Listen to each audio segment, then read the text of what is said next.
I think video game adaptations are getting better.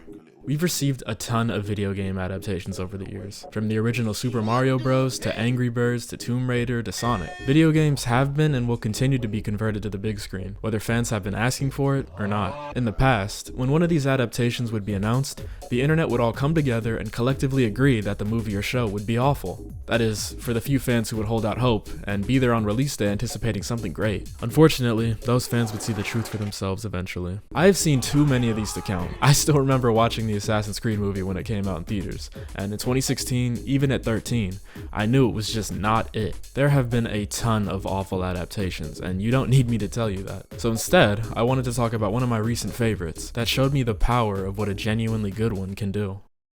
I don't want to see tomorrow.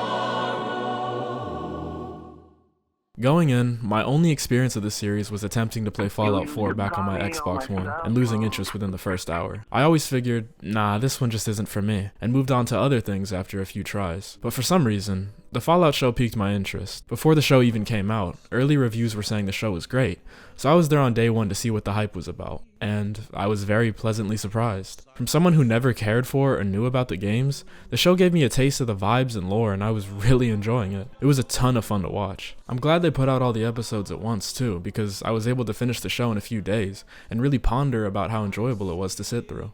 The world building was great, I enjoyed watching Lucy and Maximus adapt to the wasteland, and it was great to see both characters go through their own arcs because of it. I was also a huge fan of Walton Goggins' portrayal as the ghoul. This western-inspired bounty hunter was definitely one of the highlights for me. The show had some genuinely funny moments too, which was not something I expected at all going in. Overall, it was a great 8 episodes that left me wanting more. I was so much more invested into the lore and series, and I wanted a way to jump back into it. So soon after, that interest led me somewhere I hadn't been in years.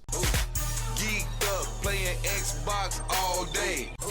Geeked up, playing Xbox all day. Geeked up, playing Xbox all day. With this newly gained perspective from the show, I put way more effort into learning the mechanics and understanding how the game works. And because of it, I've been having a lot of fun in Fallout 4. I've always been a big fan of the 50s aesthetic, and now that I've been able to dive into the series, it's made the game hit so much more for me. The VAT system is a ton of fun, and I love how immersive the game feels with its characters and world. Hitting a headshot on a raider and watching their head launch off their body, it's beautiful. I will say though, it was really lame of Bethesda to update the game for next gen and completely ruin mods that people have been enjoying for years. That sucks. And I feel for those who put a ton of work into making these mods just for Bethesda to randomly fuck it all up years later for an update that was unnecessary and didn't really benefit the game at all. After realizing how much I enjoyed this game and seeing how I was basically advertised to play it by the show, it reminded me of other recent adaptations that have worked wonders for their respective games. Take Cyberpunk 2077. Reception at launch was abysmal, and many wrote the game off entirely because of it. But after the critically acclaimed anime Cyberpunk Edgerunners came out, and CD Projekt Red was already hard at work for years fixing up the game, people gave it a second chance, and Cyberpunk got a massive boost in sales and players because of it.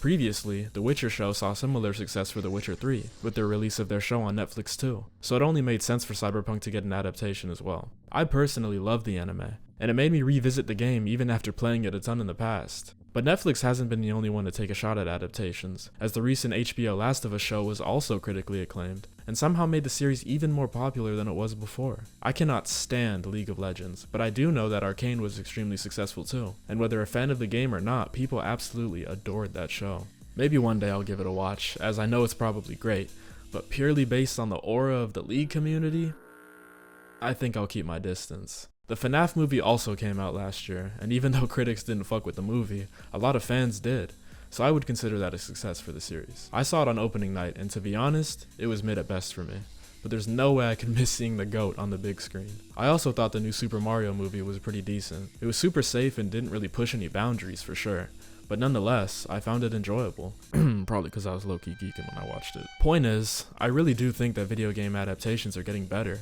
and I think studios are finally starting to realize what fans want from them. And there are already a ton of planned movies and shows coming soon, like Borderlands, Ghost of Tsushima, Silent Hill, Devil May Cry, BioShock, Minecraft. even though that one has been in development since like 2012 or something. But regardless, there's a ton of planned releases in the future, and if I had to guess, with the way things are looking now, these movies and shows will probably be better than the adaptations of the past. I am by no means saying these will all be good. I gotta make that clear because we have seen time and time again that studios are professionals at disappointment. However, I am very interested to see how all these play out. Fallout showed me the power of a good adaptation, and I'd love to see the same effort and care that was put into that show into other projects going forward. As with everything though, time will tell, and we can only hope that they come even a fraction close to one of the greatest video game adaptations of all time. Gran Turismo, let's go!